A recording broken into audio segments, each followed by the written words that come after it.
Hello, and welcome back to Everyday Adventures.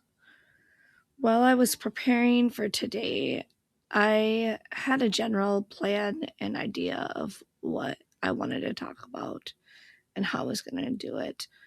But I am definitely a processor, and so I did go back and think through what I talked about last time and how I wanted to approach moving forward from there.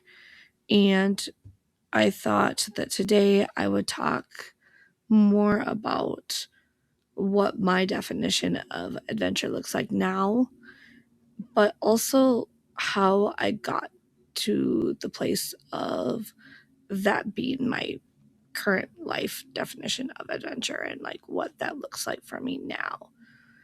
And redefining, how I was able through my life experience to redefine that word in my own life. I think that we can oftentimes, as individuals, when we're sharing our stories and sharing about our own lives, we can start to talk in general terms. And that's something I want to be conscious of. Obviously, there might be times when I do generalize things, but I'm going to try my best to speak from a lens of this is my lens, my viewpoint, how I'm viewing life through the experiences that I've had in my life and through my own person versus, oh, this is how everyone that has maybe similar experiences or a similar family life must feel or think. So hopefully through me just sharing my experiences and how I got to where I am, others are able to find a common ground, whatever that might be, and hopefully it's able to make people feel less alone and also at the same time validate those who may have a different path, different experiences, so that even if things look different and your experiences are different, we're able to still relate to one another. Because I think that as people, we oftentimes find ways to separate ourselves and can choose to not understand one another. And my hope is that through this podcast, we're able to find a little bit more of common ground and relate to one another.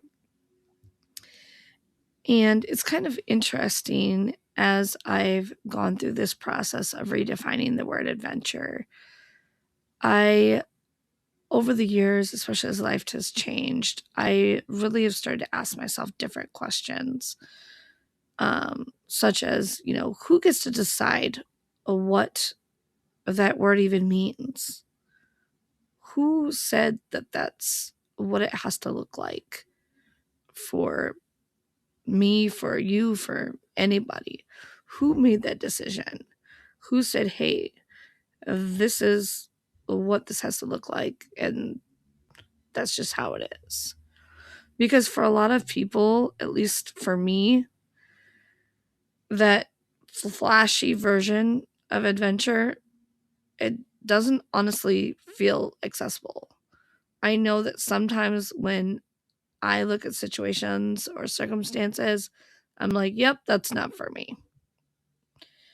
And when life doesn't match that picture, when your own life doesn't match that picture of what, right? Like that flashy thing because of money or family structure, the season that we're in, or even the responsibilities we have, it can be easy to feel like you're somehow doing something wrong when in reality, your circumstances are just different. And what might look like adventure for one person might not be adventure for another.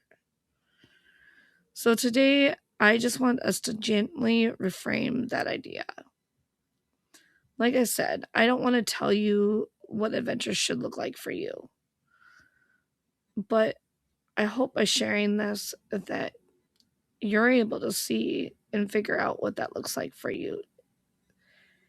That through me sharing what shaped and challenged me, that you'll find some kind of common ground and be able to see a bit of yourself in that. I don't want to speak for you, but I want you to be able to see yourself through these experiences, whatever that may be. Finding that little piece of my story that you're able to cling to and build on yourself and your own definition. I believe our families shape a lot of who we are.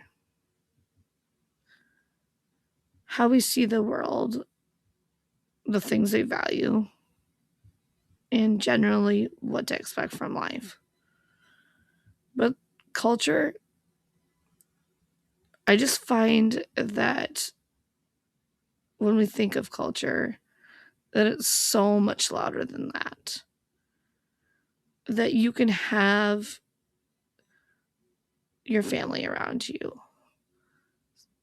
They can be showing you, they can be speaking to you, they can be very present. But at least for me in my life, I found that culture is louder. And that culture doesn't just whisper expectations on us, it shouts them from every rooftop that it can climb, that it can find.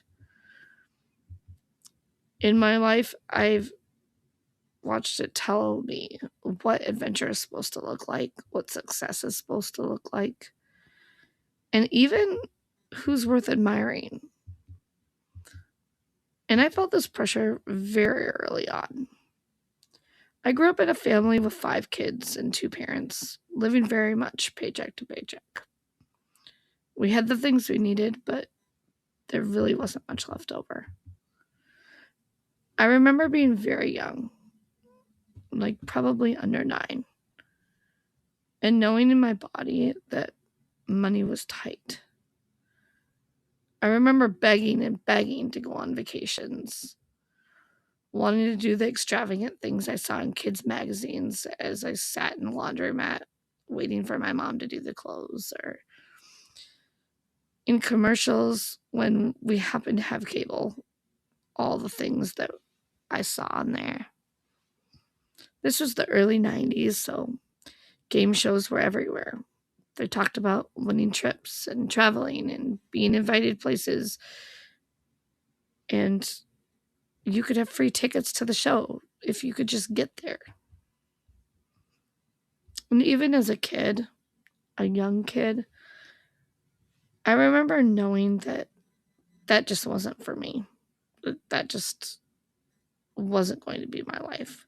That no matter how much I begged and pleaded, it just wasn't for me. It was something that was for someone else. Culture had already started shaping little Charlotte, saying that those big travels, those big adventures, and special experiences belonged to other kids. Kids with different families, kids with different resources. And for a lot of people, those messages can land hard. Some kids internalize them and start believing that they're already behind in some way, already less than. But at just 6 years old, 6-year-old Charlotte, well, something different happened with her. I was living in Washington State. I was in a kindergarten classroom that was full of love, curiosity, and life. And I had a teacher who truly loved his job. He didn't just teach us letters and numbers. He taught us about the world. Every single day when I walked into that room, I was on an adventure. We learned about all these incredible places around the globe, places I had never seen and might never go. And one day, Sitting on a rug in the corner of that classroom, under a world map hanging on the wall, my teacher told us about a place called the South Sandwich Islands. He explained that the South Sandwich Islands was a place people couldn't really go. It was remote, harsh, almost unreachable. And I remember sitting there, 6-year-old me, just listening. And it was then, though, that something shifted. Because in that moment, regardless of what society and culture were already telling me about who adventure was for, I knew something deep inside my bones. Sitting in that classroom, learning about the world, I was already on an adventure. That day changed the trajectory of my life. I remember going home and not making it through the door before I started telling my mom about this amazing place called the South Sandwich Islands and that how one day I was going to travel the world. I learned that day that I could dream, no matter how hard things were, no matter the lack of resources. I learned that there was a great big world out there and that I was allowed to imagine myself in it. For the rest of my life, I would think back to that day on that rug. That moment when adventure wasn't something you did, it was something you entered. As we grow up, cultural expectations, they don't disappear. They just change form. Adventure can start to look like family vacations, weekend getaways, shared milestones, a life that fits neatly into some picture perfect thing that people expect.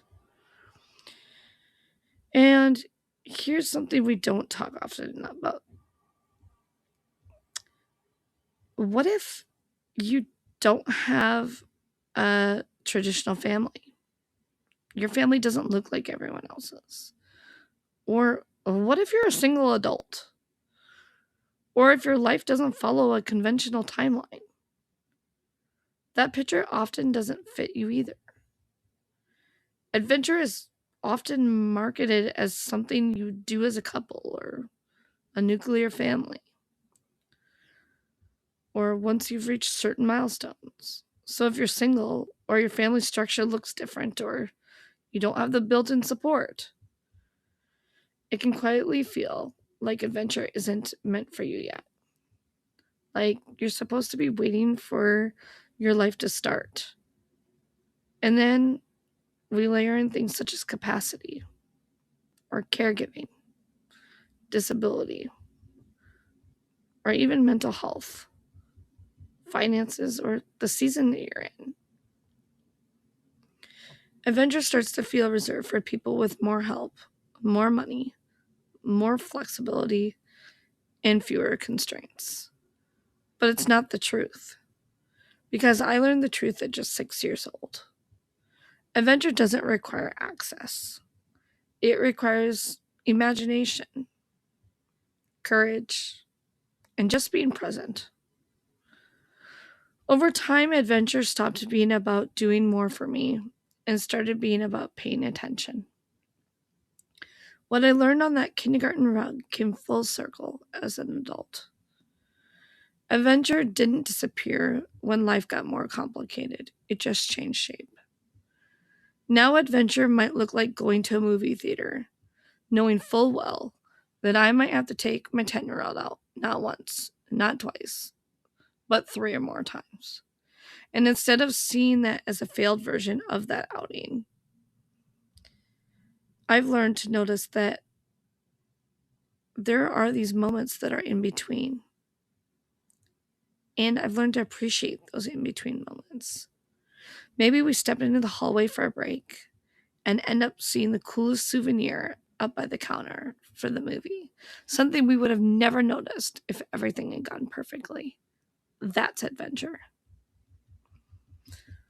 Or maybe adventure looks like spending Valentine's Day at a sensory gym so my 10-year-old can experience a Valentine's party that actually works for them. A celebration built around access instead of endurance. That counts. Sometimes adventure can look even quieter still. It can be like having a really good conversation with my sister's job coach. The kind where I feel valued, hopeful, understood. Reminds me that progress doesn't always look flashy. Or sitting down to eat a meal that my sister made with her skills worker. Not because it's perfect, but because it represents independence, effort, and pride. That's adventure too. And sometimes it's even smaller than that. It's seeing who can get their dirty laundry into the hamper first. That's a favorite in our house. Seeing who can color the best picture. Again, we have to post the pictures, and there has to be a vote. Sitting down together to figure out a new puzzle as a family. Or me simply getting to drink a cup of coffee in a room by myself. That's something that I definitely can appreciate on any given day. None of these moments may make a highlight reel, but every single one of them requires presence, flexibility, and intention. Adventure isn't about the absence of interruptions. It's about what you do with them. Because courage isn't always loud. Sometimes it looks like adapting. Sometimes it looks like redefining success. Sometimes it looks like saying this counts, even when no one else sees it. And when we redefined adventure this way, it's everywhere. If you've ever felt like your life wasn't adventurous enough, try this. This week, find one thing in your everyday life that's not a big flashy thing. Just find one thing that in your life you can now say is an adventure. Don't measure your life against someone else's structure or reason. Notice effort, not optics. Celebrate attempts and not outcomes. You don't need a partner, a traditional family, or perfect conditions for your life to count. Adventure doesn't require expansion. Sometimes it requires permission. Find that adventure this week. Name it, because it counts. Adventure isn't reserved for people with fewer limits, louder lives, or conventional stories. Sometimes it looks like a 6-year-old girl on a rug, staring at a world map, dreaming. And sometimes it looks right now. Thank you for joining me again today, and I'll see you on the next adventure.